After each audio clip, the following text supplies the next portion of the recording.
It's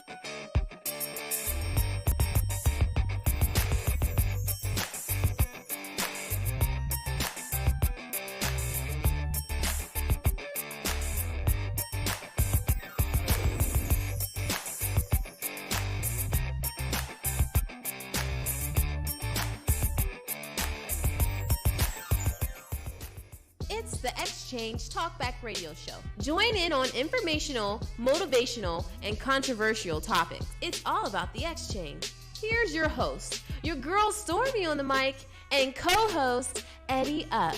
All the way up. What's up? Hi, what's up, y'all? What's up? Hey. Hey, we back at it. We doing this again. Okay. Guess what? My name is Stormy. Good evening. We're licensed by ASCAP, so please don't take our show down because we can play this music, but for some reason, they still do it. Oh, yeah. You got to. Company Xchange Talk Show is your urban connection. I'm your homegirl, Stormy on the mic, and this is my homeboy, Eddie Up. Oh, and guess what? We got a millennial sitting at the table with us tonight, and her name would be Sabai Mani. All right, Sabai Mani. Check that out. Now, is that an ethnic name? Actually, it is Arabic, mm-hmm. and it means sunrise.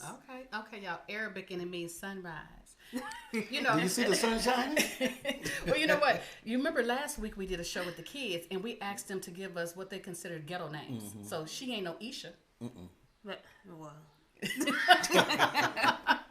she ain't no Shaniqua. She ain't no Shaniqua, you know. But then you still would probably have problems trying to figure out her name. Sabah. Spell it. Sabah. Okay, Sabah. It's okay the way it's spelled, the way it sounds. It's pretty much, yeah. Yeah. Okay, that's what's up. Eddie, yes. Tell us a little bit about our show, if you can remember. As you know, our show is inspirational, informative, and controversial. Okay. We come to you every Thursday from 6:30 to 8 with a show we feel represents all the cities in a good way. And you also can always call in at 310-946-3110. Again. 310-946-3110. That's what's up. You guys look, store that number. And guess what? I have my iPad in front of me. So if you have any questions and you want to, go ahead and do a little writing, go ahead. And I'm going to try to keep up with you if I can. Sometimes it's hard to multitask. Well, you guys know, last week I actually put on Instagram and I put on Facebook, the way I wanted my hair. So you guys see my braids are gone, okay? But the color I was actually going for, shut up, Eddie. The color that I was, whatever, okay? The color that I was going for, you guys was like a little gray and or blonde type of deal. So I get to the beautician, basically, I had too much black on my hair. Mm-hmm. So they had to just cut it all off. And I had this, this is the start to get into that process. It looks good. A little wavy here. Mm-hmm. Whatever. My hair used to be like that when I had hair. So anyway, if anybody want to know, yes, I'm bald. She's not bald. I'm bald. No, but he's bald, and I'm really, really, really short. She's short, okay. That's all. But it was a process. It was like a 5-hour process, and when I walked in, actually, the guy was like looking at me all stank and stuff. I was like, So I was like, his vibe, his energy was just all over the place, and I'm like, you good? He was just like, well, when did you put that black on your hair? Now, this is my first time going to him, too, right? I was like, well, it's been on here for a while. He was like, well, when's the last time you applied it? I'm like, you good, brother? What's up? And he was like, well, we're not going to be able to achieve that color. It's processes to this, I'm like, okay, well, I'm with that. So then we get there, basically, and, oh, wow, where am I? We get there, and he started trying to color it, and, I started looking like a little bit of everything. And so basically what happens is I told him, just go and cut it off. So this is the end results of that. The end result of that. So anyway, we're going to have a good show tonight. You know what I'm saying? We're going to have a real good show. But before we get started on this show, we have a millennial on here. I'm just really excited about that, because they bring something new to the table. That's right. Me and Eddie some old heads. You know what I'm saying? Well, he's a head, Anyway, he's an old head, and, I'm just here. But when you bring a millennial to the seat, baby, you never know what you might get. We're going to learn some stuff, I'm sure. Stuff, yeah. Exactly, right? I hope so. I think we will. We'll see. And she's cute too. And she's cute pretty. too. Yeah, she's very beautiful. She does her own makeup too. Look at her. Thank you. I appreciate it. Girl, I'll work on it. Okay, well, she's going to have to help me work on mine. I'm over here looking like my hair is blending into my face. See, that's the thing about blonde hair. If you don't get the right color, you would look like you just blending all in. So my hair is blended. I had to make sure I had some some red lips, try to make some, because you look like you just gold.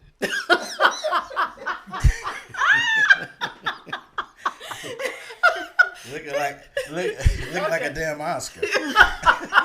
Wow. That's good though. That's a compliment. He gonna talk about You know, gold. Did he say I look like an Oscar? The color of an Oscar. You know, gold. That's a whole lot of gold. You a lot of gold. He really trying to, My grandkids say he's I'm trying to orange. low key bag. I'm not. Okay. All right. You look good. Okay, thank you, Eddie. But you guys, you know what? Before we go into our stay woke, I want to say something. Last week, I posted on Facebook on my page, my personal page, actually about a message I got in my inbox. Okay. Mm-hmm. Now, basically, the person told me, if you felt some kind of way, you should have said something. I am transparent. That's why my page is public. Everything is public for me. So if you have anything you want to say about this show, you can just say it. It's all to the good. You can call in too and say it. Right, 310-946-3110. We're not going to be everybody's flavor. You know what I'm saying? And we don't plan on being everybody's flavor. Okay? Right. Exactly. For those of you that follow us and support us, again, we humbly say thank you.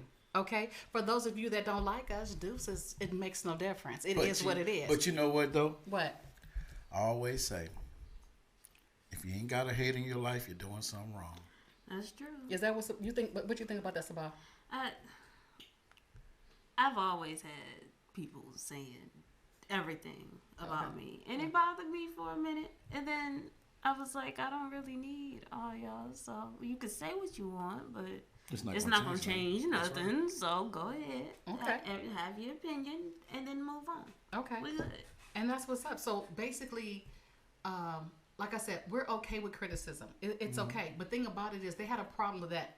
We actually had my grandchildren and Eddie's grandchildren on the show. So it meant that we weren't serious about community service. Okay. So what I did was, instead of me responding negatively to the comment that they put in my inbox, I just posted it so everybody could see it, and I just asked everybody what was their opinion. Okay, and that's how that was a good now, because I felt like this: if everybody felt the same way that person did, then maybe we need to take a look at what we're doing. Right. But at the end of the day, get your own show. And I would like to add to that.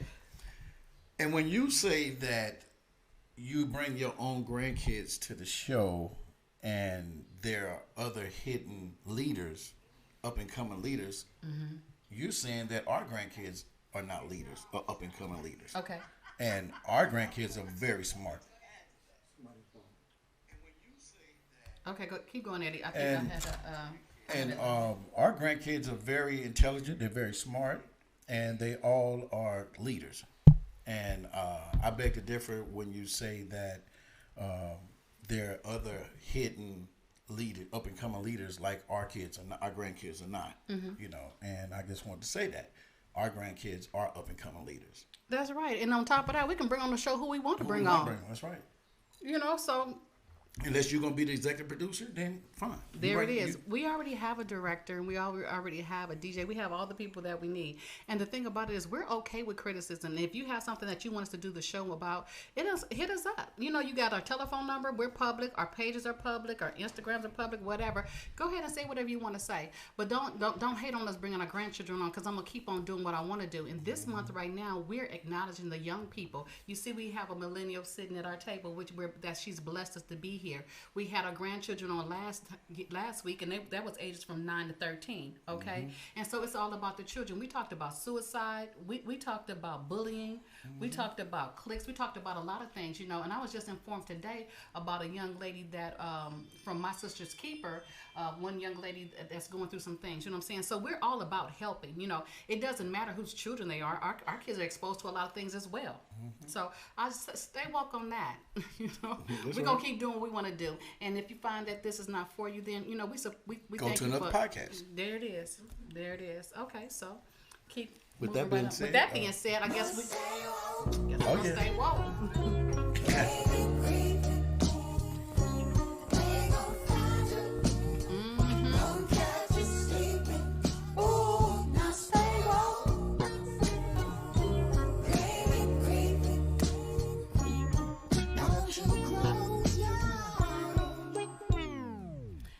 All right. like, thank you guys. We're looking, and I'm looking, and I can see who's on, and I can see you guys are. They said there were some smart little girls. Yes, they were. They are some smart little girls, and thank you guys for the support, and thank you for what you're doing. Now we got to stay woke. Now, guess what? You guys know Jesse Smollett is my homie. You know why? I don't really know the homeboy, but he's born on my birthday, so I said I was gonna rock with Jesse no matter what, and I've been rocking with Jesse. And it's funny, you know. We don't know what happened, but we know, I think people in higher places, you know, helped him out, and he got from under that. But Chicago is still trying to hit him up for $130,000 for investigative fees that they spent trying to investigate, you know, the situation. And they still waiting on a check. They're not going to get that check. They're not going to get that. I don't feel they should get it. No. If he's not found guilty, if he's not found guilty for what they accused him of, then they should get paid. I mean, but what about all the girls that call rape on guys that's not true? What about them paying back? Like, yeah, we still don't know if it's true or not. So why does he have to? Because he has money, they want him to pay back. It's just they not gonna get the check. Move on. Y'all heard it. Sabah said it. They're not getting the check. So move on. Move on, Chicago. You got bigger problems you need to deal with, Chicago. Okay. Y'all heard that. So. Y'all heard it from Sabah. She said, move on. They're not going to get any money out of Jesse Smollett. Well, that's why he planned the whole thing anyway, because he needed more change, right? So they're not taking him off of Empire now, right? No. Right? They're not. They're not going to take him off? No, he's a big part of that show. He's a boss. Well, also, he's a big part of it. You know, the producer of the show is very, very good friends with Jesse. Yeah. So he posts, Lee Daniels posts videos about it all the time saying, that's my homie, I'm going to stand by him, I love him. And who needs to bring another black man down over something that we still don't know is true? So, and like they say, he didn't hurt nobody. He hurt himself. He hurt himself.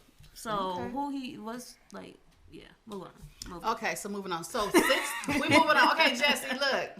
Hey, Jesse, we born on the same day. I could be your mama. But anyway, since we're talking about young people making moves and having the millennials on the show, and we had a grandchildren on our show, and like you guys were saying, they were very smart. Let's talk about, what is her name? Marsha Martin. Do you guys know who Marsha Martin is? Listen, Marcine Martin or something like that. Well, she's on Blackish. Okay. And she is 15 years old. Is she 13? I think she's 14. She's young. Yeah. And she got bank. She got it going on. She is the youngest executive producer in Hollywood.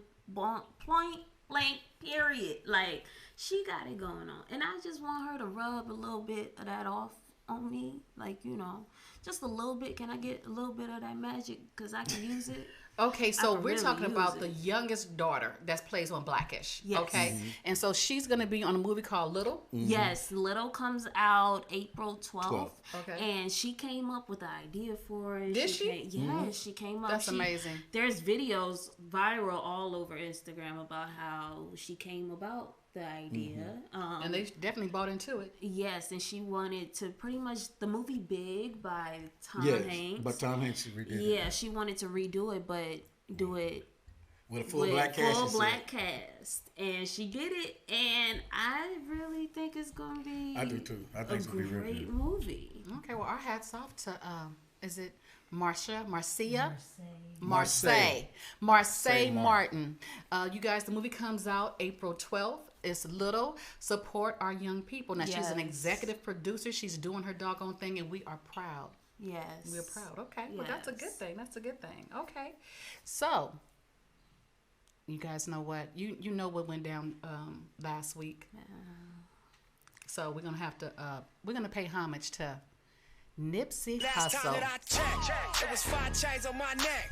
It was no smut on my rap. Last time that I checked, I was selling zones in the set. Make $250,000, no sweat. Last time that I checked. All right. You know we can only play a little bit, because if we don't, they're going to snatch it down, okay? And this is Nipsey Hussle week. It's all about Nipsey. Yes. Okay, so guess what? I'm not even trying to be funny, and maybe it's because I don't listen to rap. I heard of Nipsey Hussle, but every time I heard of Nipsey Hussle, I always thought of Nipsey Russell. Nipsey Russell. So I know I'm telling my age. When I said Nipsey Russell, I said, who is Nipsey Hussle? But I have heard of him, but I'm really knowing what's going on now. So again, we got a millennial sitting at the table. How you feeling about Nipsey Hussle? Listen, there's a lot of emotions with that because I'm going to be real. I'm not a huge rap either. I mean, of course, there's some Nipsey songs that I love, but it's not like I go out and get every album or anything like that. But I still know who he is because he did so much. Like, there's a lot of rappers and singers and artists that go out there and say they're gonna build the community and come back to the community, but in reality they just buy a $5 million house in Calabasas and never come back to their hood. Nipsey actually came to his hood and rebuilt it. He bought everybody that works at his store, started from the bottom. The reason why he was at the store the day he got shot, his friend got out of jail after 20 years, and he just left the house, didn't tell security or nothing, went to the store to get him, get him good. How about that? And ended up getting shot. That's what's up. I've seen his interviews. I've seen his interviews when he was really young. Yeah. And his whole thing was about property. His whole thing was about real estate. It wasn't about some chains. Didn't we just listen to something about last time I checked what happened about 5 chains? Yes. I didn't know. It just had a good beat. Yeah. Another thing about him, he said what he was going to do. When he really started, blowing up, he said that he wanted to change the game of the rap rap game. He wanted to change the gang, period. He was a Crip from 60s, and he wanted to. He was just before he got killed. He was supposed to be having a meeting, I think, with the city. The day after, and he's going to have with the community try to come together to figure out the gang thing, and situate that. But he came back, and people always ask people, you blow up and you don't come back to the hood. And see, that's why a lot of people don't come back to the hood. Right, you know what I'm saying? Why? Because stuff like that. You know what I'm saying? It's just, your haters are some of the closest people to you. Right. You know what I'm saying? Right. And that's somebody that was in the gang he was from. Well, let me say this. Do not let that deter you from coming back to the hood. You know what I'm saying? Just come back with your bodyguards. Mm-hmm. I mean, but that could happen to anybody. Yeah, it could. It could happen to anybody. It's happening to everybody but Trump, but we're going to move on from that. Uh-oh. Now. Did she throw Trump up in there? Did she throw Orange Man? Was I not allowed to do that? You can throw whoever. You can throw whatever you want to throw up in there. You threw a Cheeto in there. We gonna hang with you with whatever you throw up in there. She done threw Trump up in there, honey. Look at. We're gonna move on from that because that's a whole other thing. Because I start talking about the little. We'll come back for that one. Yeah, we'll come back for that. Okay. But Nipsey, he's one of those people who actually really cares. Like I said, there's like. People like YG and the gang, they talk about how they was Bloods and they was this and they was that. But they wasn't. YG went to Mayfair and Bellflower. He didn't grow up in the hood. Listen, you guys. Our number is 310-946-3110. If you have something that you want to add to the conversation about Nipsey Russell. Hustle. Look at you. Hustle. Look at you. See, okay. They don't even know who the hell Nipsey Russell is. Nipsey Russell is. That little old man. Okay, again, our number is 310-946-3110. Again, that number is 310-946-3110. If you want to join in the conversation about Nipsey Hussle, if you want to, you have anything that you want to add to the conversation, we're more than welcome to open up the phones and let you guys say what you have to say. It's basically, seriously, they have really gone out and they're talking about naming a street after him. They've painted murals about him, and so I've got really informed since of all this attention is being paid to him. I don't even think Aretha Franklin got that much attention. Well, you know what? It's crazy because you don't too often find a rapper from the hood that seriously go back to the hood and put into the hood and serious about it. Like that's a good thing. That's a good thing. he's really conscious. You know, he's really a conscious dude. Just Really like him, smart. just like him doing the documentary of Dr. Sebi. Is it Sebi? Yeah, Sebi or whatever it is. Yeah, you know, and a lot of people thought that's what the conspiracy theory about the government taking them out. Yeah, I mean, can we touch on that? Go ahead A little bit. Sure. So I don't think it has anything to do with the documentary. I think no. They said that they thought that was at first. Well, but yeah, it's not. yeah. on her. But I think it's because you got to think about it. They killed Martin, they killed Malcolm because they were doing something for the community. They was educating us. That's what Nipsey was doing. Nipsey was educating us, and I mean like really writing for us. And now he's gone. But what they do is they send our own out there. So then they'd be like, "Oh, it's just another okay, black wait. crime." Who is they? Because you just said you don't. Who is they? Are we talking about They, the government? Who the is government. They? Okay, so we back to the conspiracy thing. Where the government has something to do with it. Well, I mean, just I'm just what?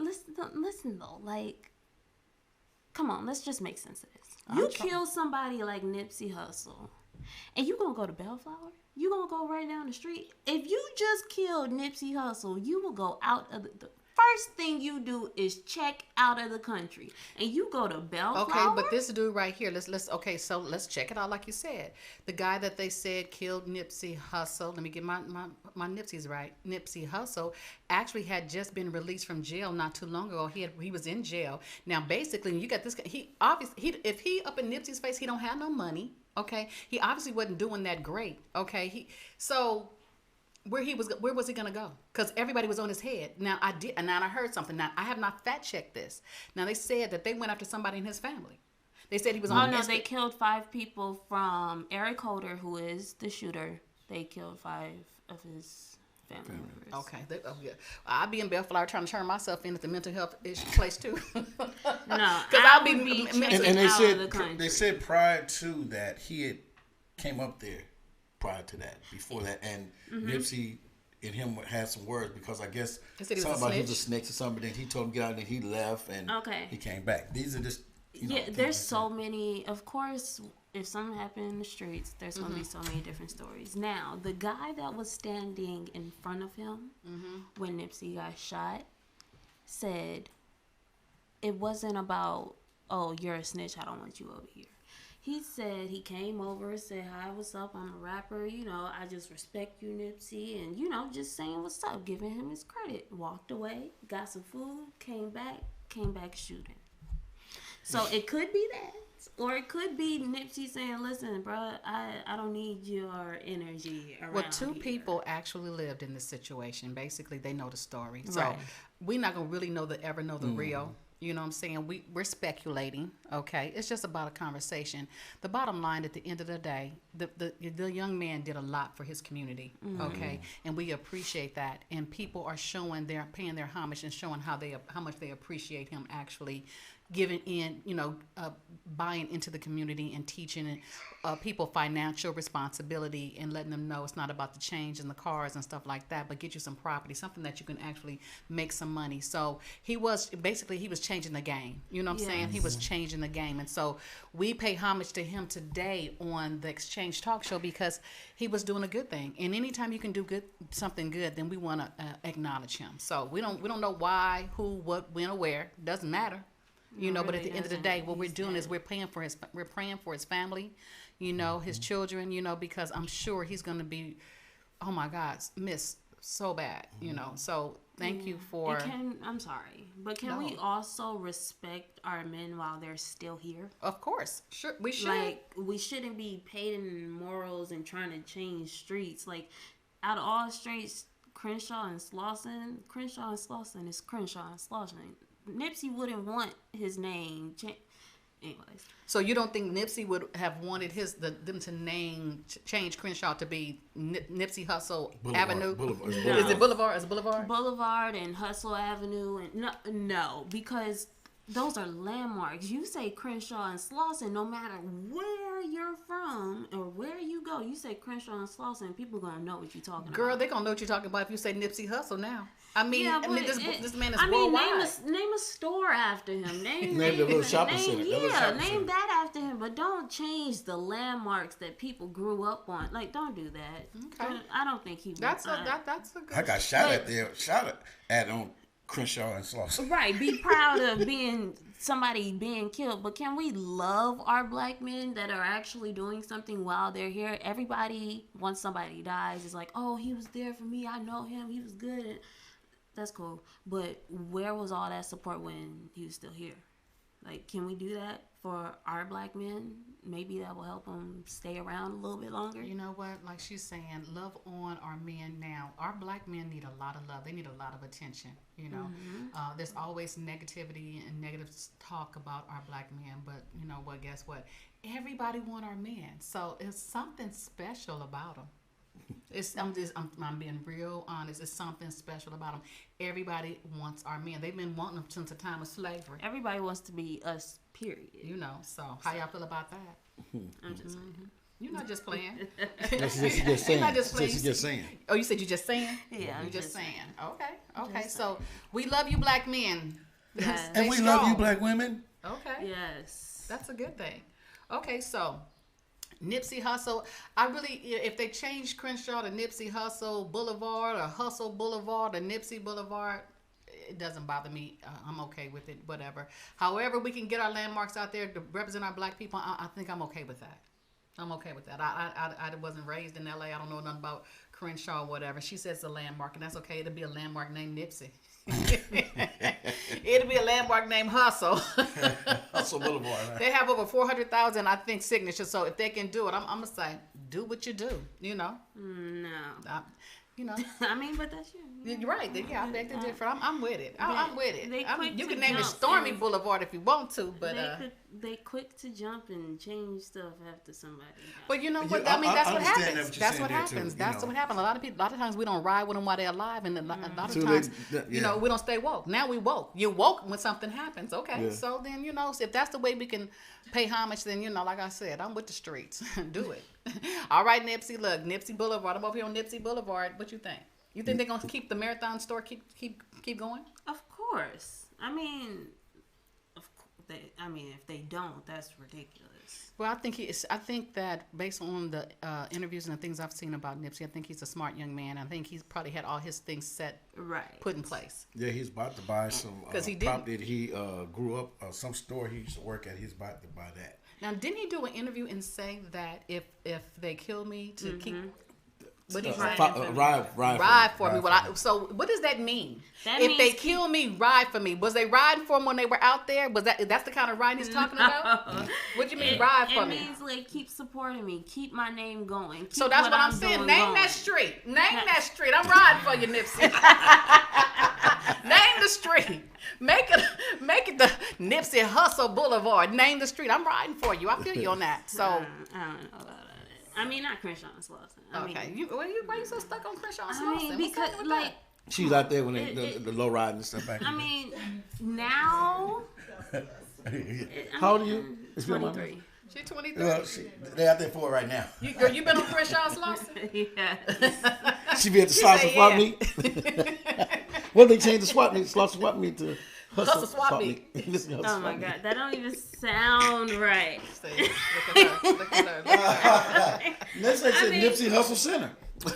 All right. Well, okay. No. Nobody wants to call in and talk about Nipsey Hussle. You know, it's a sensitive subject, and that's okay too. So we paid homage to him. Can I get a little bit more beat for that? Oh. Last time she checked. Just last time you checked. What happened? I had 5 chains. What? How many chains did I have? 5 chains around my neck. 5 chains around my neck. What happened last time that I checked? I have 1. Last time that I checked, it was 5 chains on my neck.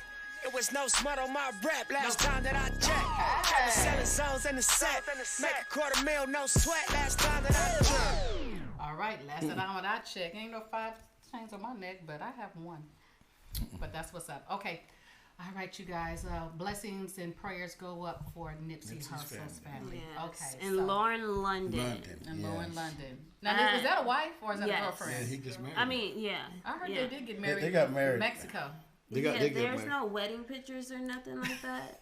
I mean, because I was looking, Because I'm Y'all like, doing your but research. she They did a definitely private got a big old rock on her hand. But either way, they have a child. They've been together 6 years. over 5 years. I mean, that's. They did a bomb little photo shoot. They just GQ. released the GQ photo shoot, the GQ questions that they were asking each other. How much do they know about each other? And you could just tell from how they come off to each other. That black love, that baby. It ain't that black love. They really loved each other. They were really, really down for each other. And whether they were together 3 months or 5, 10, 20 years, when you find that real love and it just comes away, like they snatched away from you out of the blue, I pray that she keeps it together for her and her sons and keep Nipsey Hussle alive. That's All right. that's Black love. black love, and they really, really loved each other. Love our black man. Love our black man. It's nothing like black love. But, I guess, Hispanic love would be like there's nothing like Hispanic love. There's nothing like Caucasian love, We just There's love nothing black like love Cheeto because nothing like Cheeto love. I'm talking about Trump. Everybody. Because his wife don't like him kissing her. He gonna kiss her shit.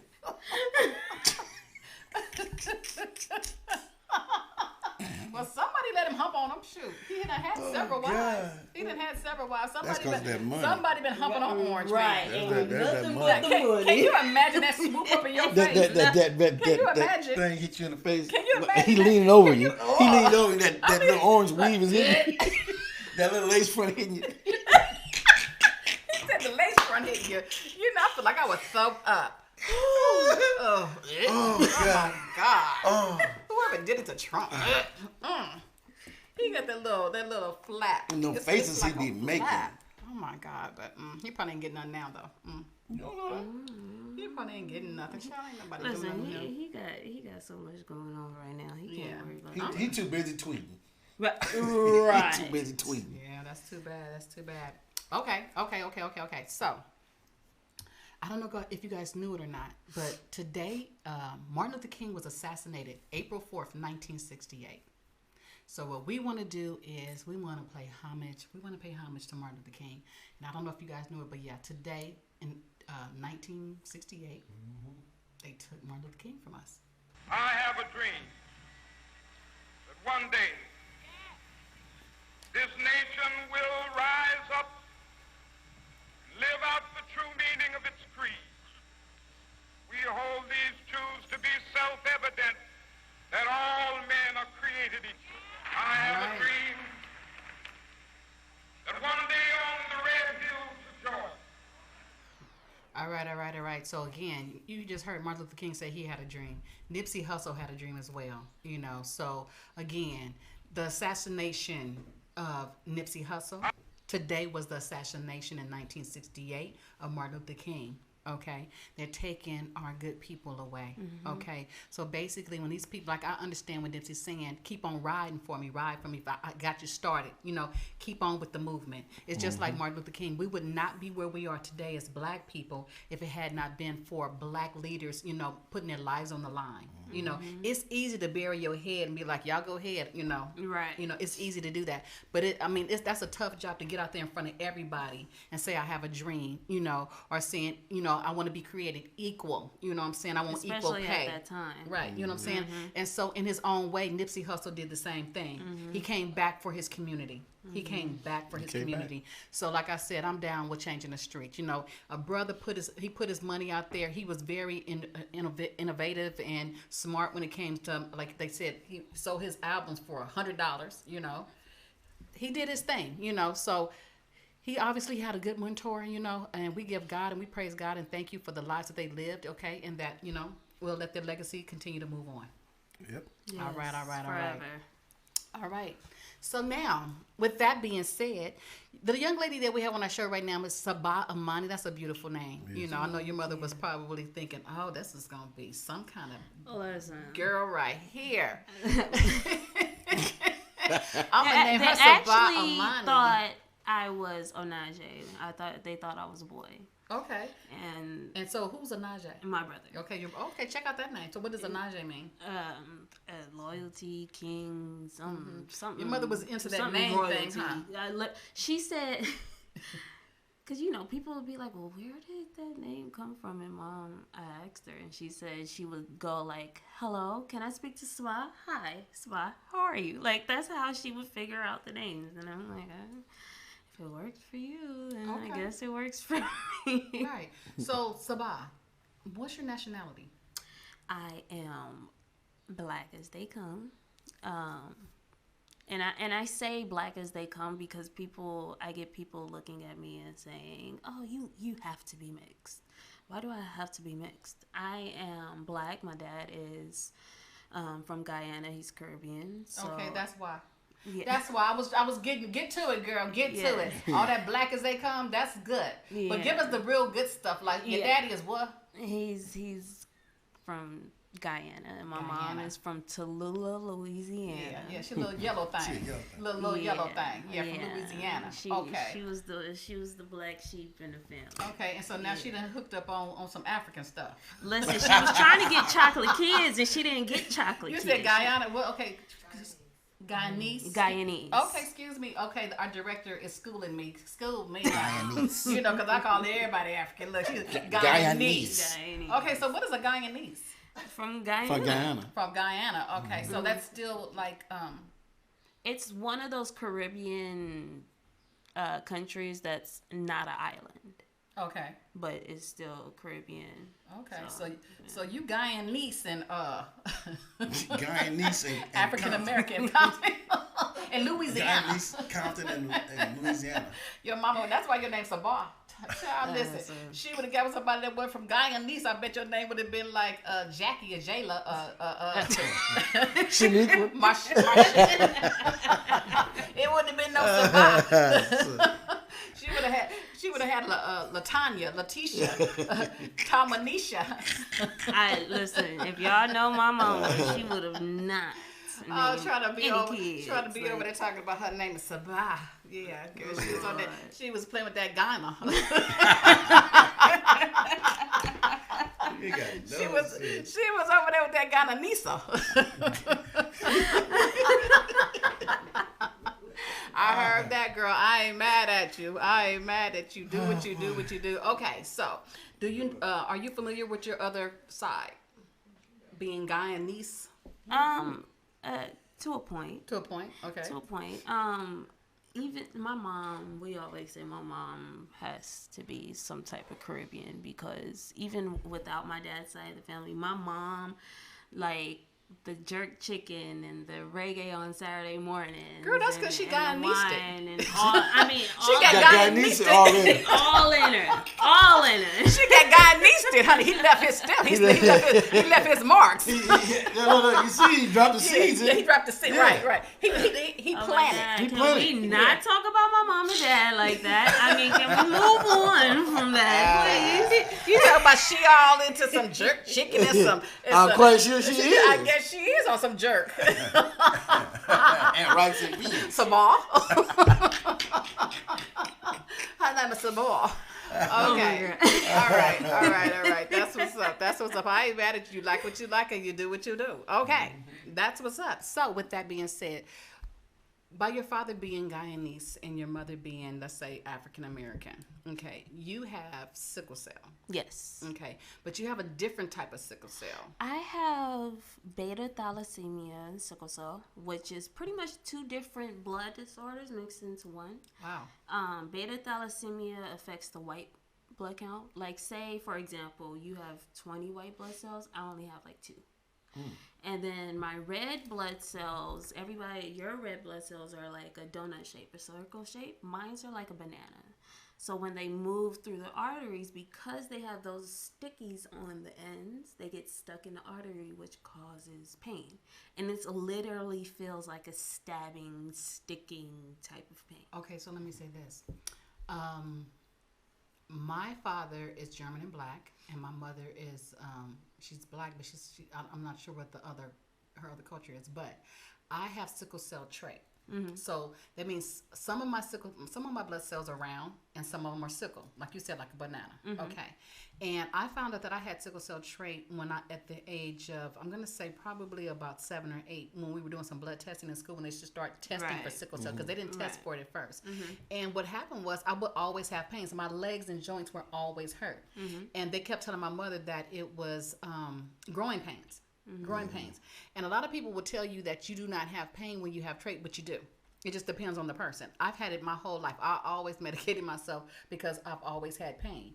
But nowhere would my pain compare to yours. Because now you said, now I have sickle cell. You have, I can't even pronounce it. Beta thalassemia. Okay. And so where did that come from? Okay. So my dad has the beta thalassemia trait. Now, because he is from overseas, he had no idea of his, I guess you could say, sickle cell side. My mom has sickle cell trait. Now, I am the only one in the family with full-on sickle cell. I mean, I know my mom has like joint pain every now and then, but nothing to where she would have to like go to the hospital for it. I had to be homeschooled and all of that, but it's a blood disorder and it's genetic.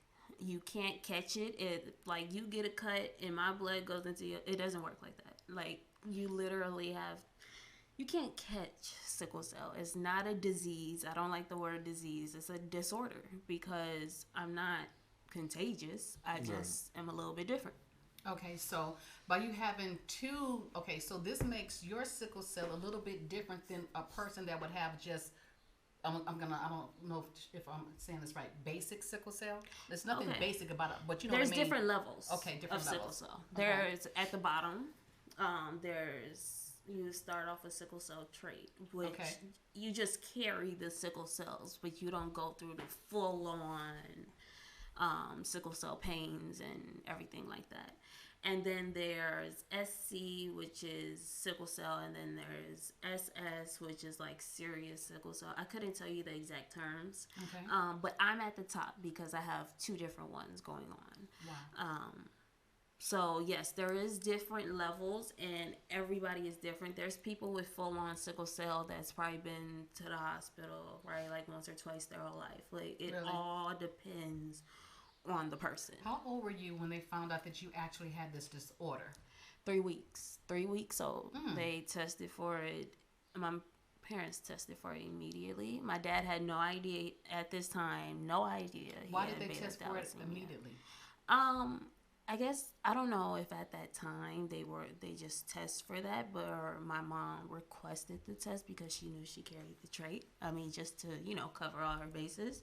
I'm not really sure what made them test for it, but I feel like that should be an automatic test regardless. I mean, whether you're black, white, it doesn't matter. You know what?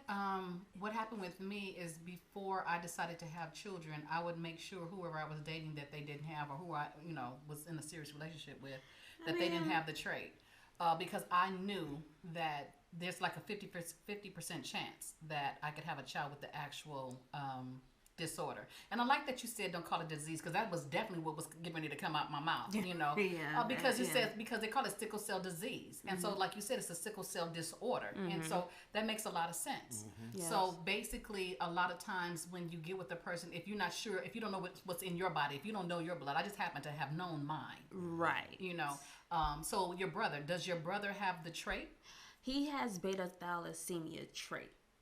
But he is the healthiest, Now, beta thalassemia's trait, what does that actually do? It's the white blood cells. So you have a low white blood cell count. So you may get a cold very easily, or not be able to get over your cold fast enough. And the white blood cells, they're smaller. Okay. It's a low count. It's very low. So, and what your white blood cells do pretty much is fight off bacteria. Right. That's your I guess you want to call it your warrior that fights off everything in your body is your white blood cells. So when they're low and they're small in size, they can't fight off everything as easily. So, but he's never had to be treated? No. Okay, that's a blessing. Yes. Okay. Yes. Like I said, I'm the only one in the family that we know of. That has full-on sickle cell, or at least know that they have full-on sickle cell, because there are kids in Africa going through crazy pain like I do and have no idea what's wrong with them. Okay. And they have sickle cell. Okay, so your mom found out when you were age 3. Three weeks old. Oh, I'm sorry, excuse me. Thank you for the correction. 3 weeks old. Yes. When did you have your first crisis? And tell us what a crisis is. Okay. I had my first crisis, I think I was 6 months old. Wow.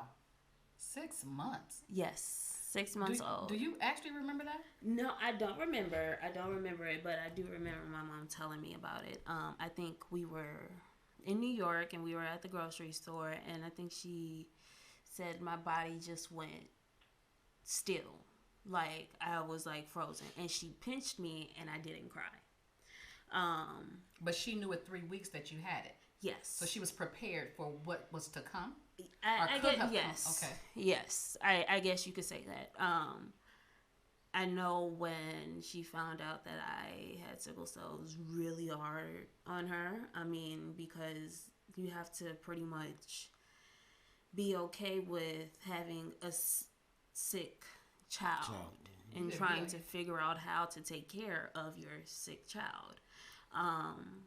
So it was really hard on her, but then she raised me with vegetables and water and no red meat and less sugar, low sodium, and I believe that is the reason why I'm able to make it to 23, because I had the right steps to get here. She made sure I was healthy. She made sure my blood was clean. What is a crisis? A crisis is pretty much a pain attack. Some people like to call it an episode, and I don't like that word at all, because it's kind of like I'm putting on an act, and it's not an act. And it's putting on an act. Yeah. Listen. We'll get there. Okay. We'll get there. Because I'm like, putting on an act. Yes, we will. Oh, like you needed some attention? We will get there. Okay, well, let me let you go on through it, since we're going to get there. Father God. Yes. Right. That's crazy. So it's pretty much your body is attacking itself. Your sickle cells are, they get stuck in your arteries and they clog up, and it sticks the artery, which sticks everything else. Okay, so let me say this, because I'm imagining this, because and I can imagine this, because like I said, I know a little bit about it, because I do have the trait, so I understand it. So before you having a crisis and everything is going okay, so it means that the blood is flowing through okay. Yes. And the sickle cells, which are like this kind of, with the hands, like the bananas, they're flowing through with the ones that I have that are actually like this. So that means that yours are like this, and like, do you have any round cells? Very little. And what also could happen is the round cells that I do have will transform into the sickle cell. Oh, wow. Really? So a round cell can open up and be a sickle cell? Yes. Really? Yes. So how does that happen? Does the other one hit it or something? No, it just transforms because it's in my blood. So other cells. So it sounds like you have more is it weakens it or something than round. I honestly, I really can't explain it to you, because I know it to a limit, and my mom is actually sitting in the corner trying to like tell me what's really going on. But if you say something, our mics will pick it up. So if you want to say something that she doesn't, it's okay. I mean, she feel like she don't look good for camera. No, I'm fine. No, I just want to say that sickle cell. Sabah has sickle beta thalassemia, and it's the worst form. And what happens is the white blood cells shrink. So when the red sickle cells try to go through them, it's extra hard because they're smaller and they're more painful when the cells try to go through. Okay. So that's okay. Okay. All right. Okay. Okay. Is that it? You just keep talking. I just want to make sure that No, because people will put out facts or say it's facts and it's not true. Okay. So you have to make sure the facts are right. So. And you're right. We want to know the facts because one thing. Okay, tell me if I'm right about this. This is a I'm not gonna say this. This is an ethnic disorder. Colored. It's colored. Okay, so basically, you have Hispanics have this. Yes, but African Americans is the higher percentage. Higher percentage, right? Okay. Yes. Okay. So if you have some melanin in your skin, you could get sickle cell. So but African Americans, yes. Island. Okay. Islands Islanders. especially. Island. What about Filipinos? Yes. Mm-hmm. Yes. Oh, okay. Yes. I asked that question because I have 3 Filipino grandchildren. I have 10 or 11 grandchildren. I love all y'all. I love all y'all. But I don't think my children have the trait. Right. Mm-hmm. But because if I would have known that, I would have make sure that their wives would not have the trait, or they would be informed. So we're saying Filipinos, we're saying anybody from the islands, we're saying Hispanic cultures, we're saying Africans, anybody ethnic, if you got a little bit of color in you, you can have sickle cell. Is that true? The trait. Now sickle cell. She's been in the hospital. I've met Italian with the sickle cell. Sickle cell is spreading more because of the diversity. Okay. Because of the mixing of the culture. Okay. I get that. So this sickle cell trait, I'm gonna get a little deep. I don't know. Yeah, go ahead. Where did this originate from? Like, how did black people end up having the trait? I don't think that's ever been a conversation. Okay. Yes. Okay. Sickle cell was a natural disorder. Not a disorder. Sickle cell was a natural fight off from what do they call it? I was about to say Malaysia, but it's in Africa. Certain places in Africa, people with sickle cell live normal lives because it doesn't affect their body as once they came over to America in different parts of the world. And exchange. Yeah. So it was supposed to fight off. This came because of slavery? No. I'm not sure the actual name of the disease that was going around, but it sickle cell in Africa, certain parts of Africa, it didn't affect them the way that it affects. And so basically, what I'm saying is basically because of the continent. Let me say that culture, because continent, right? And, okay. Africa, our genes were stronger. It was there it was a defense. It was mechanism. pure. Yeah. It was a defense just mechanism them. for whatever kind of. Wow. This turned out to be a defense mechanism, and then it's been integrated into America, the Americans basically, and obviously it turned out to be something different. Yes. Yes. Very different. And I believe because it all depends on the oxygen level, elevation. Certain things you can't be in. Yeah. So, there's all different kinds of triggers. Climate has a lot to do with the response and how your body reacts. Now, how do you respond to cold? I'm sorry, Eddie. How do you respond to cold? Cold is a very, very, very bad. Cold and heat. You know what? I'm serious. The summertime for me, yes, it's the worst time. It's the worst time for me. Yeah, because with sickle cell, you have the slightest dehydration, and it could trigger a whole crisis just because I didn't drink that extra cup of water. So in the cold, it's like 2 different type of pains though, because when it's cold and it's raining, I cannot leave the house. Okay. I cannot leave the house. I have to keep heating pads on me. I have to stay in my little room and heater and everything because the slightest cold would trigger something incredible. Like, this is a lot for a young lady of the age of 23 to deal with. Sabah, tell me, Eddie, did you have a question? I just want to know what kind of cure is it? Is it curable? That's actually what we're doing now. We're gonna talk about that a little bit. That's talk about that a little later. That's gonna be a little bit later, but that's what we're working on. That's what I am a part of. So that means you don't have a trait. because you don't have the trade. Ain't like I want the trade. No, I know. I'm just saying. The reason I said that was because a lot of times when you have the trait, when you're informed about it, you really kind of know it. Know about it, yeah. And everybody's not affected with pain, like you said, with the same trait. But I know I am. There needs to be education the on awareness. It because you shouldn't have to sit here and calculate who you fall in love with to have kids with.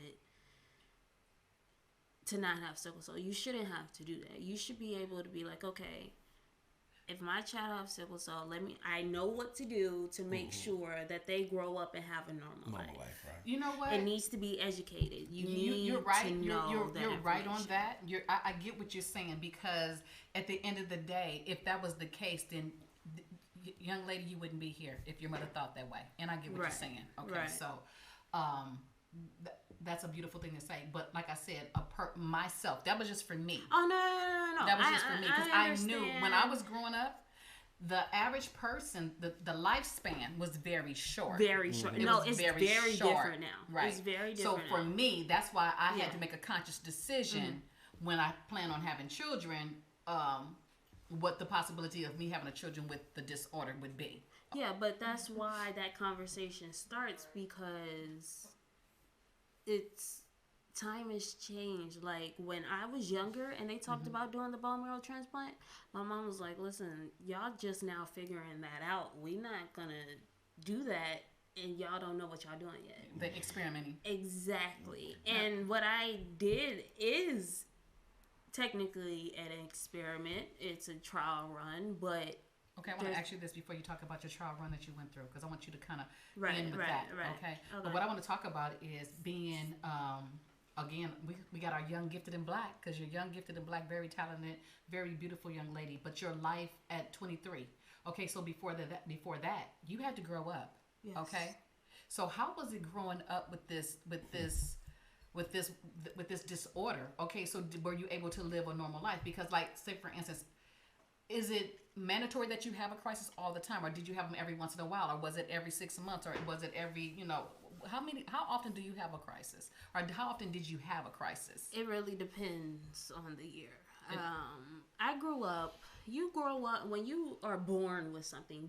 You think you're normal until you go to school. Okay. And you realize everybody is treating you different because you're the one that's not normal. Okay. So I got bullied every single day at school. Are you serious? Because I was getting the special treatment. I was the special child. I was getting more attention. My mom and my dad would come up to the school and be, and not every kid gets to experience getting that special attention. So yes, I got jumped at school every single day. Wait, did you say jump? All of it. Girl, you should have called Auntie Pookie. Listen. Wait a minute. Hold on though. Hold on. Listen, because my mom, I don't know if I should be. Listen, don't tell nobody. Let's don't say your mama's name. Look. My mom, it got so bad that my mom went up to the school and said, listen, bring the kids, bring their parents, bring everybody, because this it ain't, no. And God. Growing up, when I was very, very fragile, it looked like you touch me, I would break into a million pieces. So I didn't have the energy to fight back. Now, can you imagine, we just did again a show about bullying, and now we have a young lady sitting right here that's been sick, and to have to go to school and be bullied for a disorder, because I'm trying to get my words together. I'm being real careful what I say. That's sad. And that she said that, and the thing she said is exactly like my granddaughter that was on here the other day. Last week. Her father said that he was proud that she came out here to say that, because she's a off to herself kid. Mm-hmm. She don't talk. Mm-hmm. She draws. She studies for her plays and all that. And I think a lot of the kids are jealous of her because she gets that special treatment, because she's a star at the school and she's very fragile, and she gets bullied every day. Mm-hmm. You know what I'm saying? And her mother, my daughter, did the same thing your mother did. She took off work, went up there, and she said, she pointed where the kids at, and they said, because the schools really don't do nothing. They say, we're going to put the kids and talk to. No, you don't do that. No. Bring their mama here, And we can all just scrap it out real quick and right. we can Right. apologize later. My day. They want granddaddy to come up there. Bring your mama up here. I've had my grandmother up there. I've had cousins come up to the school. I mean, come right up after school, come up to the school and walk the hallways and be like, "Where they at?" Yeah. Yeah, they did my granddaughter. They throw stuff at her while she walking. Step on her but foot. here's the thing, though. People think that doesn't happen. People look at me and be like, "Oh, there's nothing wrong with you." And that's but why you still get bullied. This is what sickle cell looks like. Yes. And people think, okay, unless you look like you have a disorder, that's when you get bullied. No. You don't have to look like anything. I mean, it's what's inside. I mean, if just because somebody's face is distorted doesn't mean that they're not a normal person.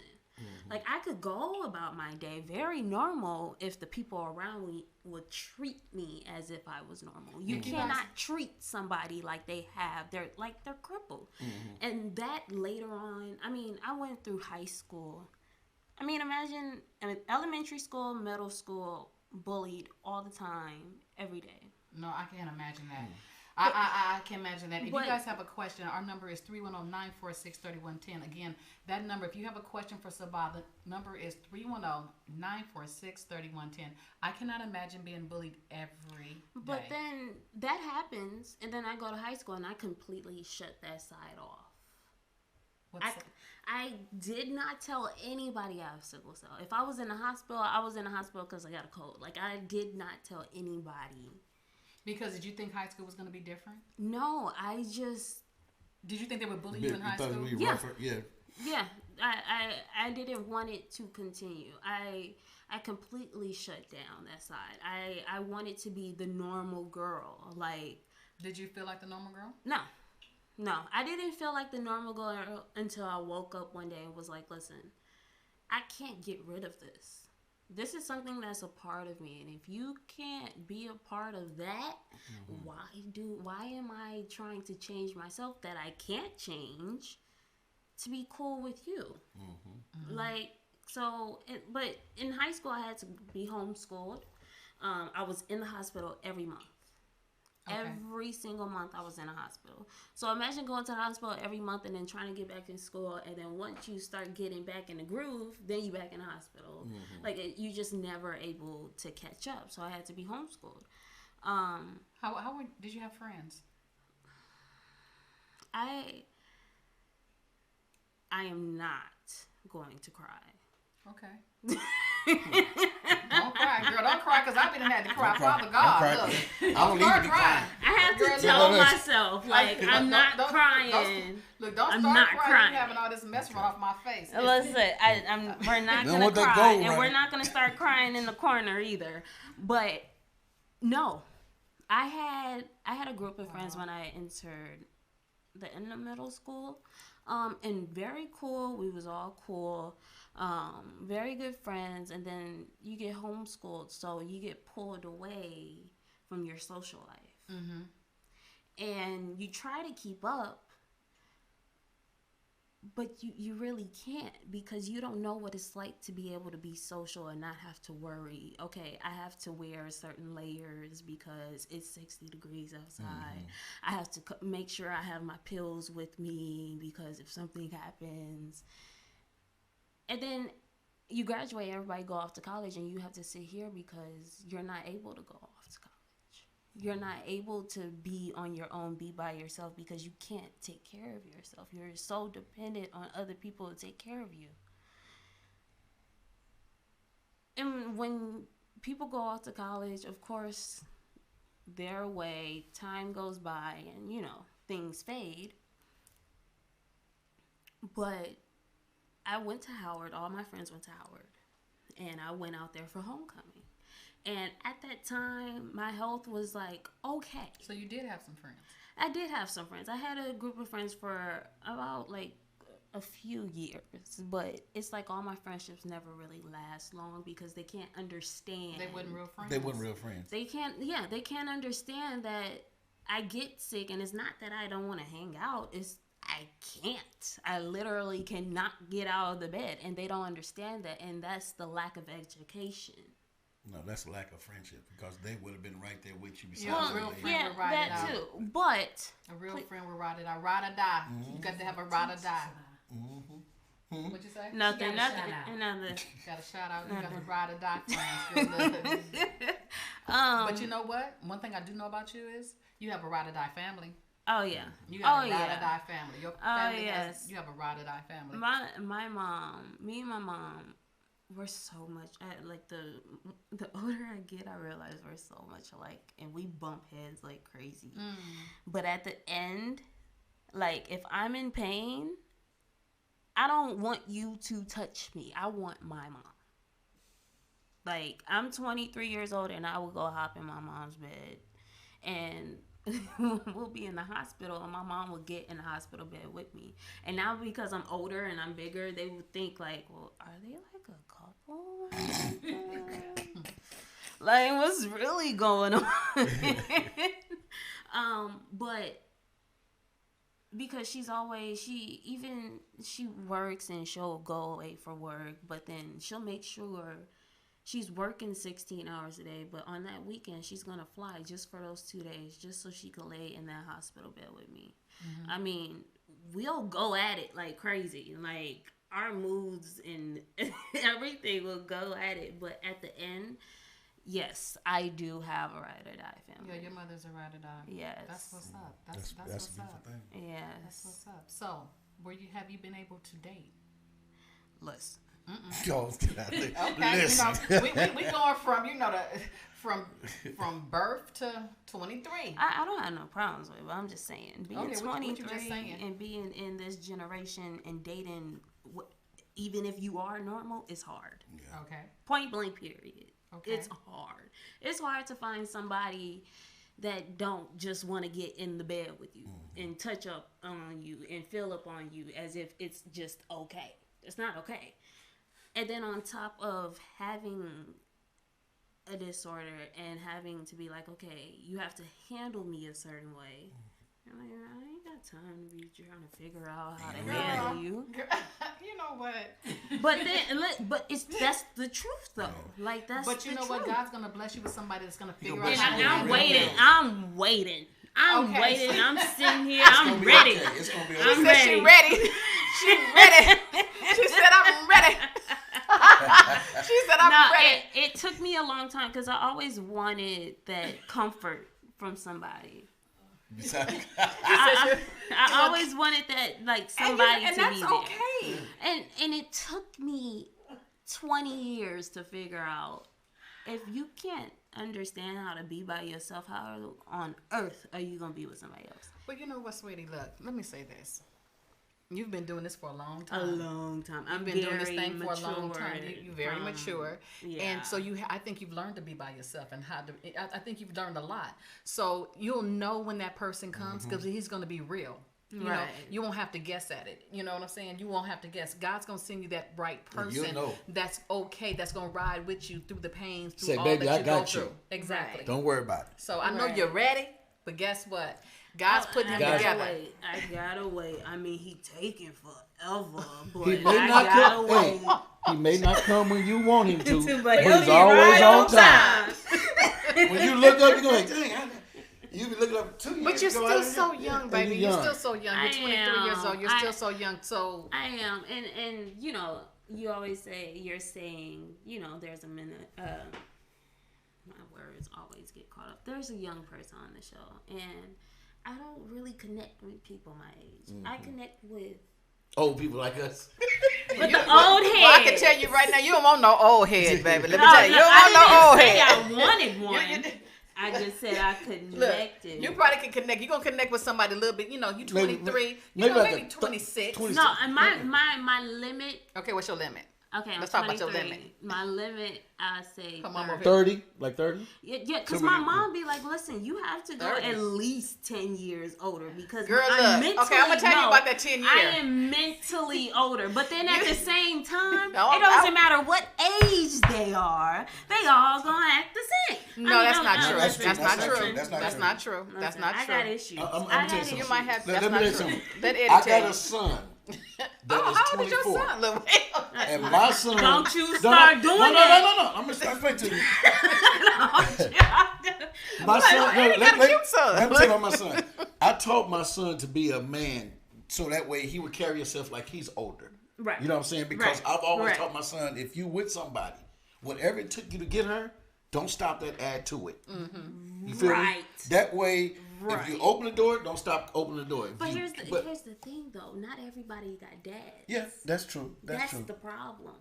It's not even about having dads, because my mom raised my brother, and my brother treat his girlfriends like they queen on top of the mountain. Like they just came from heaven. I didn't have my phone. Of course, it's only one. He got his one, and he's only 19. And he treat them like we can't even get a hug, and he just be... I mean, but it doesn't matter. It's just a lot of people don't have guidance. Okay, they don't well, you know have what? That. And you're right. You've gone through a lot in your life, okay? And sickle cell is no joke. And on top of that, you have one of the different type of disorders, right? Okay, that happens to be at the top of the level as far as I guess pain and pain management and having crises or something like that. Right. Am I saying that correctly? Am I right when I say that? Mm-hmm. Okay. But God has held you this long, and He's brought you this far. He's not gonna and He's not going to leave you. I believe that. And I believe that also that there is a person for you. And He's going to send you the right person. He's building right now. Yes, He's in the building stages of getting your person together. But right now, you are in a major situation that you are learning a lot about yourself, what you can do and what you can't do, and what you can tolerate. And you've tolerated a lot. And you made this far. Okay, so now let's talk about this. Okay, so you're 23 years old. You have a disorder that your mother found out that you had when you were 3 weeks old. Okay, you had your first crisis when you were 6 months old. Okay, you've gone through school. You've been bullied. You've gone through a lot. You've been homeschooled. Okay, you got to high school and decided you didn't want to tell anybody about the disorder you had because you want to live some type of semblance of a normal life. Right. Okay, you're a very beautiful girl, so you're not gonna have a problem getting anybody. That's for sure. But you've gone through a lot right now. So with that being said, tell us where you are now and what has happened, because we know that things have changed. Because there was a time where a person didn't live past 40 when they had sickle cell. I'm not real versed on the type of sickle cell that you have. Sorry for that. I should have got a little bit more informative, but. I know about sickle cell. So right now things have changed, and we have new medications, and doctors have, elevated as far as the treatment of it. But you did say something, I think I read or something on your social media page about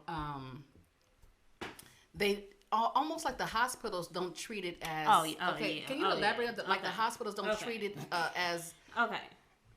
Any sickle cell patient you talk to, they're gonna tell you the exact same thing.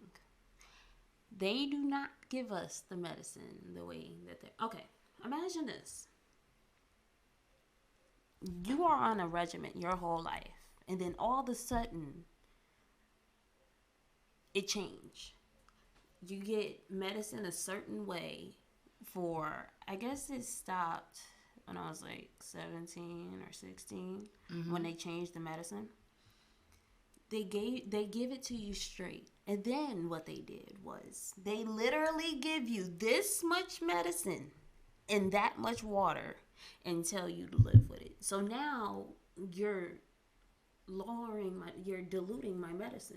And now you're trying to figure out why I'm asking for more. And now I'm a drug addict. I've had doctors and nurses call me a drug addict because they wasn't giving me the medicine that they was giving me to begin with. So basically they started off with a certain amount of medication and now they've diluted it. So, okay, so is there a possibility, let me just say this, is there a possibility by being a sickle cell person that deals with crisis that some people can turn into being drug addicts or constantly wanting the medication? Okay, I mean, so can we look at this as a point of them looking at people that if I trying to not have you so dependent upon the medication? Well, first off, don't prescribe it to me then.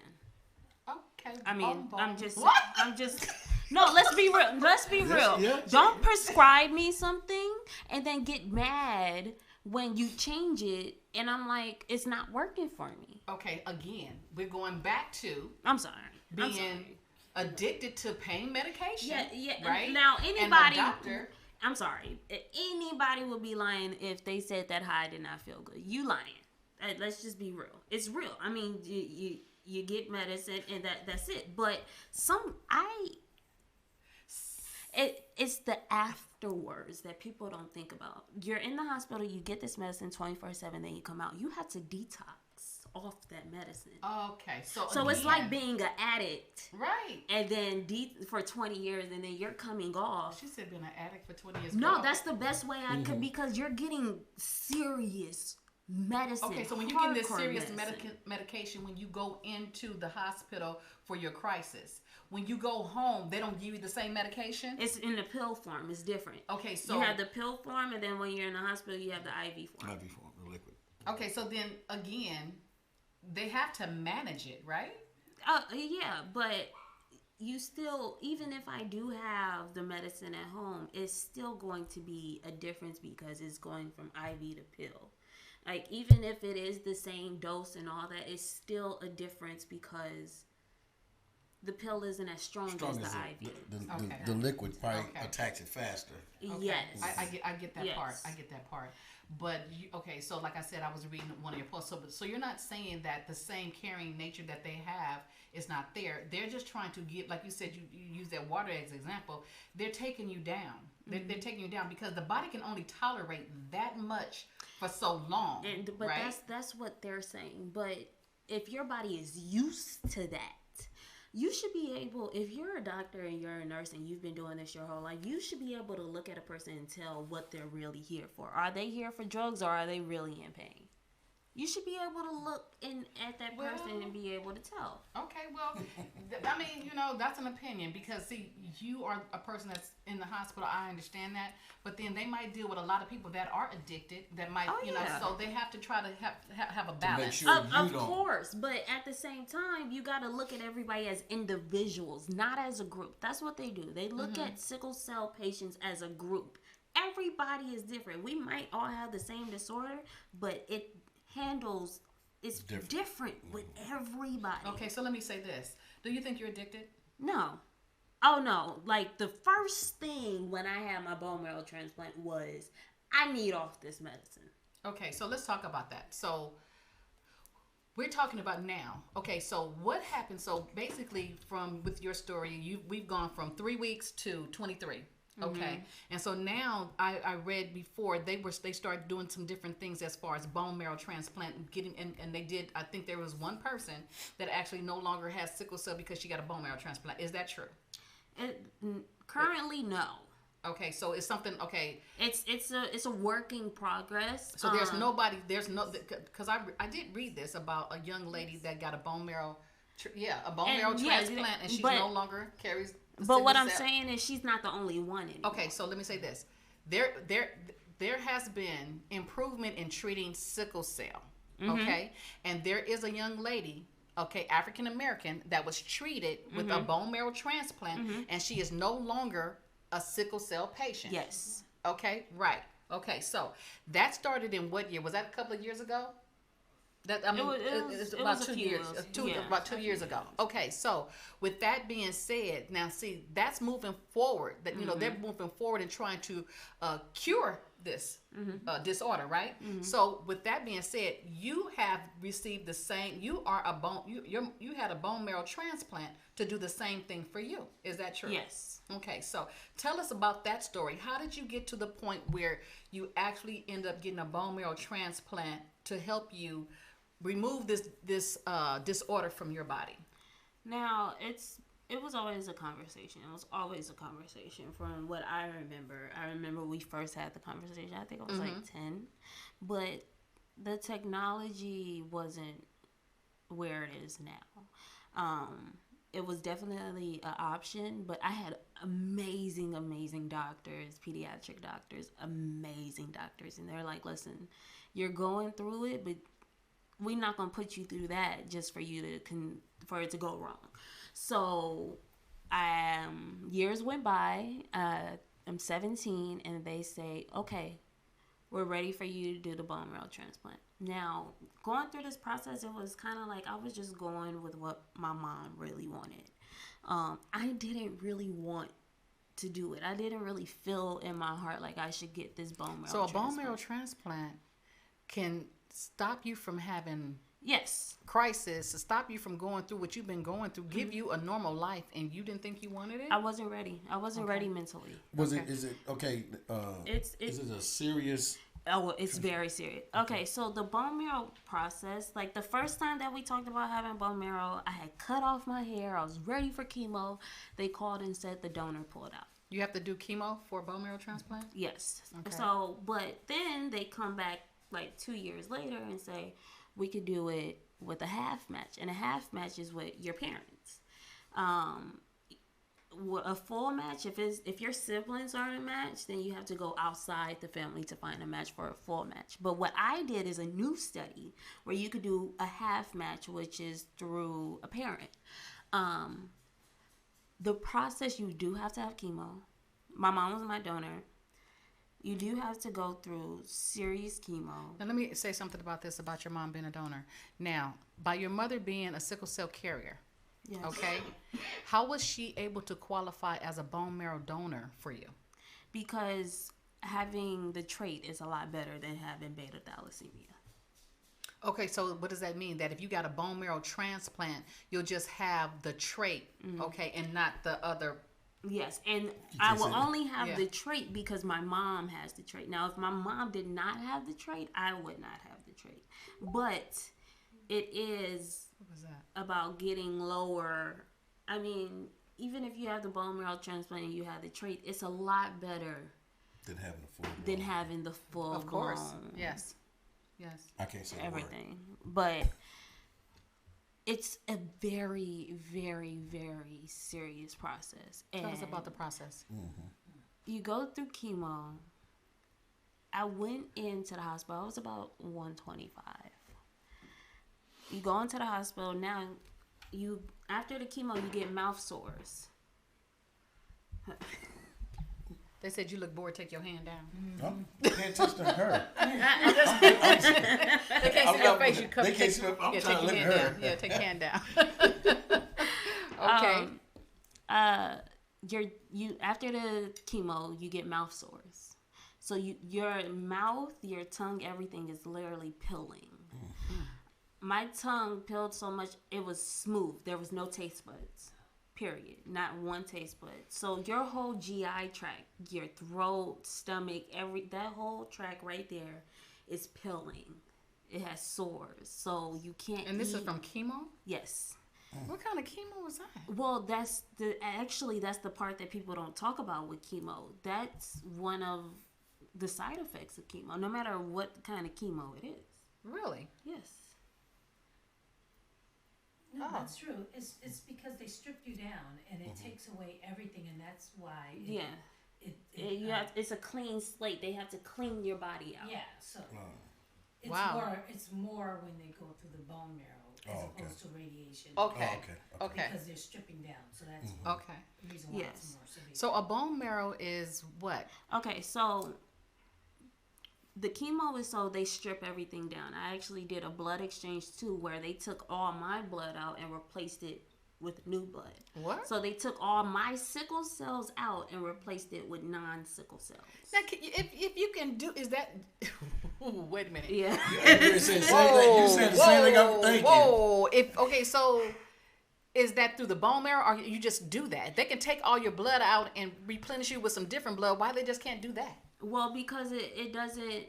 Your body still, your bone marrow reproduces that same blood. Exactly. Okay. So that's why you have to do that first, and that's why you do the blood exchange and then you do the chemo, because you're, like I said, you're cleansing out everything. So you do the blood exchange with the new blood, and then you do the chemo to kill the bone marrow blood so that it doesn't come back. It kills everything. Okay. I mean, your reproduction system and everything. Okay.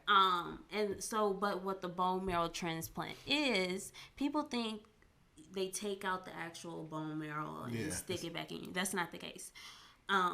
They actually took they take the bone marrow out of like your hip bones in the back, like your tailbone, and like 4 different spots. But it also depends on the weight of the person. Like if I was a bigger person. So if like fat like me, it would be a situation. If you had a butt like mine, it'd be a problem. No, it would just mean that you have to take out more bone marrow. 1.5 liters? 1.5 liters of bone marrow. Okay. Yeah. So somebody said that's worse than dialysis. Yeah. It is a form of dialysis, yes, but it definitely is worse than dialysis. So how do they put? Okay. Go ahead. So. So they take the bone. They literally take a needle and push it into your bone marrow, and the bone marrow suck it out. Now it comes out like blood. It's just blood. Mm-hmm. That's literally what it is. And then they come to me, and it's like a blood transfusion. So they took it out of your mom. Mm-hmm. They took it out of my mom. They injected it into you. Is this at the same time? It went through. I had a port in my chest. And it went through there. It's pretty much like just a big IV, and it went through there like IV fluids. It literally dripped down like that. Okay. So that's the actual process. People think it's like an extreme process, and it's not. And people be like, I don't want to donate because I'm not trying to go through. My mom was back up and running after 3 days. And you know what? That's the truth of the matter is when you're uneducated and you don't know what it actually takes, a lot of people don't donate. A lot of people don't donate blood. I was one of the people, let me say this, because I do have sickle cell trait, I don't donate blood. Because I'm like... But just because you have sickle cell trait does not... Your blood could help other sickle cell patients. See, and this is why you have to be educated. And that's the whole point of doing this show is because... my lack of education thinking, okay, I have sickle cell trait. Don't listen to me donate no blood because they're going to end up getting, the sickles or whatever the case, right? The sickles or whatever you want the trait. So that's my mindset. So that's why you're here, to be able to educate people. People need to understand that donating blood and doing bone marrows, like you said, she's up and running in 3 days. It's not, it's a big deal, but it's not a big deal. So, exactly. So how long does it take once it leaves your mother and goes into you, and what's the downtime for you to get back? The full downtime is a year. Okay. Now, but they let you out of the hospital after like a month and a half of getting the bone marrow. Now, after you get the bone marrow in you, your body is still going through changes. Right. There was one stage where the nerves in my hands and my feet rised up to the skin, and it burned. They raised up? Yes, like the nerves was like on the surface pretty much. So anything, it was hot. Now, you have sickle cell. Cold is like the last thing you think of. Cold is like, you stay away from the cold. But I said, Mom, I need ice on my foot. And she looked at me and I looked at her like, come on, put ice on my... And literally she dipped a sock in ice cold water, put it on my foot, and my foot was so hot it dried the sock up in 10 minutes. And this is all side effects from the whole process. From the whole process. Okay, so you have to have chemotherapy to strip you down. Then you have to take the bone marrow and actually, that's put into you. Okay, and then it's going to take a month. So now, so are you sickle cell free? I went from over 100% of sickle cell to 33% the last time I checked. Thank you, Jesus. So, all right. So your So I pretty much have the sickle cell trait right now. You have the trait. Do you still have the, what's it called? Is it episode or what's it called? Well, the crisis. Okay, so here's the thing. I don't just have sickle cell. I also have neovascular necrosis, also known as AVN. And that is deterioration of the bone. So yes, I don't have sickle cell crisis anymore, but I still have to deal with my bones. I still have pain like crazy. And it's also healing. Your body is healing itself. So you're going to have discomfort and pain and all that. But I had to tackle one to get to the other. So you had this AVS thing along with sickle cell. Yes. And is the AVS from having sickle cell? The AVN, yes. I'm sorry, yes, AVN. Because of the sickle cell, that's why I have AVN. Okay, so yes. AVN is a side effect of having the type of sickle cell that you had. Can I say that? I wouldn't say the type, but sickle cell, yes. Okay. Yes. So now that you have the trait, now you have to deal with the AVN. Yes. Okay. And so that you have crisis of what you pain from the AVN. Yes. So that pain is, I get muscle spasms, nerve pain, and bone pain all at once. So you said the body is healing. So are we healing from the AVN? No, we're healing from, well, that's the thing. That's where we're at currently, is trying to figure out what is really going on. Like, I'm literally going through it right now, trying to figure out, is this from the bone marrow, or am I just, what is actually going on right now? So we're actually trying to figure that out. I was just in the hospital, like 2 weeks ago, 3 weeks ago? And this is barely this is for the AVN. The AVN, yes. And you go into the hospital and they're like, why are you here? You just had a bone marrow transplant. You shouldn't be in pain. But the bone marrow doesn't really, the bone marrow doesn't fully kick in until a little over a year. So there's doctors not even educated on what the bone marrow transplant really is. Wow. So do you get to see your same doctors? You have your same doctors that you're dealing with. They understand that you're dealing with the AVN, right? Yes, but when you have your doctors and then when you go to the emergency room, it's a completely different thing. Right. Like, your doctors cannot communicate with the emergency room. Right. Like, it's like, I don't know what it is, but it's like they just can't pick up the phone and call each other to figure out what's going on. I mean, I've been in the hospital and I've been treated so many different ways. How many times you been in the hospital? Can't count. I literally. So more than 100? Oh yeah. More than 200? Oh yeah. More than 300? I would put it at 4 because there was. You put it at there what? was about. You put it at what? 400. Okay. No, but there was like a good 3-4 years where I was in there every month. Let me say this, because we're coming to the close, and we're going to follow you. This is the deal. Somebody that's been in the hospital close to 400 times, okay, in their lifetime, that's 23 years old, that's sitting here and that's articulating with us, and as beautiful as you are, that has been bullied, that has been suffering in pain since she was 3 weeks old. You are a blessing, and you are a miracle. And if you've gone from 100% to 30%, God is a good God. And one thing for sure is what you are is a major testimony to somebody, because trouble don't last always. Yes. Now, it might seem like it's a long way, but you still have a long life ahead of you, okay? And so you are sitting up here a true blessing. And, you know, your mother is a blessing. Praise God that you have the mother that you have, and that she had the forethought to see that your diet and all those things were important to try to make sure that she made things a little bit easy for you. And I know that it's not over right now, but girl, you more than halfway there. You are more than halfway there. And we give God the praise and give the glory, because at the end of the day, when it's all said and done, all the praises due him. Yes. Because you are definitely a testimony. Yes. All the praises due him. So that little boyfriend that you want, he on his way He on his too. way. You know what I'm saying? You know what it all is? that you thought that you missed out on, You know what it's it is? on its way. He just waiting to get you finished first. Yeah, I gotta Once get he finished myself working on you, together. then he's gonna bring that money. Honey, God is an gotta awesome get God, myself and if you together. don't know now, you do. You know, Okay, that's right. if you're not a believer, you need to be a believer, and we're gonna continue this. We're gonna follow Sabah, and I want you to give out your Instagram, and if you have Facebook, because I want you guys to follow this journey. This is truly a journey. It really okay, is. and everybody can't say they can go through this journey. Everybody can't say they can hang, because this young lady's been through some things. But one thing for sure 1 year is, anniversary. Yes, my 1 year anniversary is like what? April 11th. April 11th. 11th. So the like a day week before away. the littles, huh? The day before the littles. Yes. Yeah, we're gonna that is celebrate you. We celebrate Yeah. you, Sabah. We celebrate your 1 year anniversary. We celebrate and we thank God for that you're such a blessing. Yeah. You know what I'm saying?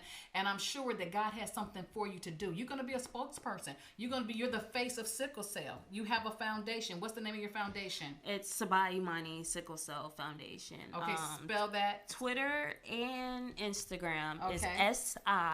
SISC Foundation. You guys follow this young lady because she she has a journey ahead of her. But this is the thing. God is getting ready to use her in a mighty way, because everybody wasn't able to go through the way you went through. Everybody didn't have the support that you had. You know what I'm saying? And so for you to be, you're gonna bless a lot of people that's going through. You know what I mean? And somebody out there right now is dealing with sickle cell. Somebody right now does not have that information. And what I want you guys to do is share. This information needs to get out to the masses, okay? So that we perish for lack of knowledge. That's the bottom line. We perish for lack of knowledge. And this young lady is here educating us on sickle cell. I can't say beta thalassemia, whatever. Sickle beta thalassemia. There you go, girl. Back me up, honey. I can say sickle cell, but she got the rest of it. And the thing about it is, she's a true. You're a testimony. You're a testimony, and you're gonna bless somebody else. And you're gonna give somebody else hope. You're gonna give somebody else hope. Yeah, so, that's the reason why I do all of this, is for education. I mean, I know somebody that's going through the bone marrow transplant right now, and she's going about it such a wrong way, because going through that process is mentally a mess. But you're well able. See, that's why somebody like you can bring somebody else through. You know what I'm saying? Yes. We were just talking, me and my sister were just talking about, she's my sister's keeper, and actually Alpha Christian Center held a bone marrow drive for you. And we were talking about that. And so we have a young lady, when we were talking about suicide, we talked about cutting, and she was talking about that. And I was telling her, I said, girl, you need that 800 number where they can call in and talk to you. And it's going to be the same thing. Everybody needs some support. Everybody needs somebody. See, it's good when you can hear a voice and say, girl, I've been there, I've done that. Right. I feel your pain, I understand. Look, I've been in the hospital 400 times, girl, and God still kept me. So if he can keep me, he's a keep you. God's a healer. You know what I'm saying? Yes. Somebody needs to be spoken into their spirit about that. So, and that's the person that that's what you're going to do. Yes. God got you on the road ready to go ahead and do that. Yes. So with that AVN, did I say it right? Yes. AVN, it's about to be gone. The pain is about to be gone, right? So you keep speaking standing. That in existence. Yes, we are. Yes. You keep standing. You keep going keep forward. Praying. And you keep trying to encourage others. Okay, we appreciate you being on our show. Yeah, it's been truly a blessing. You guys keep Sabat in your prayers. Follow her on Twitter. Follow her on Instagram if you have those things, because we're going to bring this young lady back so you can see the end results, okay? Right. Because God ain't through with her yet. Nope. At the end of that, God ain't through with her yet, okay? Like I said, Eddie and I, we're going to be doing, this is an informative month, okay? You know, we like to talk about big butts. We talk about titties. We talk about side chicks. We talk about holes. We talk about potholes. We talk about it all. We're very well-rounded, versed on a lot of different things, okay? But the month of April was about being informative, okay? And we brought Sabat on to talk about sickle cell. We've had our grandchildren, yes, talking about bullying and cliques and cutting themselves and suicide and different things like that. And we'll be bringing, if you guys are out there and you have anything that you want to add to the show, you want to come on, let us know, because it's all about being informative. The Word of God says, my people perish for lack of knowledge. And one thing for sure is, we said we're informative, right? So this is our informative month. Like I said, we give you information when we talk about hoes and butts and titties and boobs and stuff like that, but we give you some real stuff to talk about, that you can spread the word and that somebody can be blessed with it. Yes. And we want to say, with that being said, it has been an honor to have you on our show. Thank you very much. Again, you guys, like I told you before, Martin Luther King was assassinated today. Pay homage to him. Yes. We also going to pay homage to Nipsey Hussle. And again, when we leave here, we're going to go out on my boy Eddie's song. He got that little Holy Ghost song that he made up, So check him out and tune into us again next week, same time, same place, baby. This is what we do. The Xchange Talk Show. Yeah. Yeah. It's yours truly at the MC. It's been 11 years since I hit this microphone. Is that right, T?